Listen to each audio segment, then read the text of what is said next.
Recently we reviewed and unboxed the Inkbook Lumos, which was the worst e-reader we've pretty much ever come across, whereas this is the Likebook Mars by Boyue, which could very well be the best e-reader we've ever reviewed and unboxed. We'd have to check it out first though.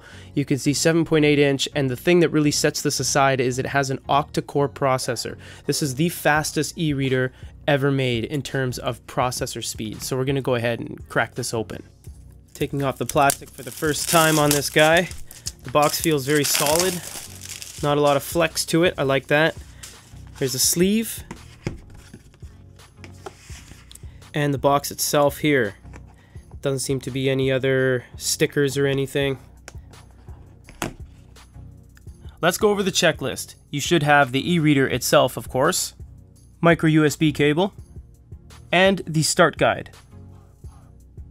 Looking at this device, it doesn't look different from any other device. It has a sunken screen, there's no flush screen and bezel, black around the sides, sunken about 1 millimeter, no page turn buttons or anything on the left, right, nothing on the top. Everything fun happens down below here. You have a power button, 3.5mm headphone jack, micro USB, micro SD card or trans flash, and in the documentation they didn't say what this was, and we'll find out whether it's a hard reset or a microphone in the full review.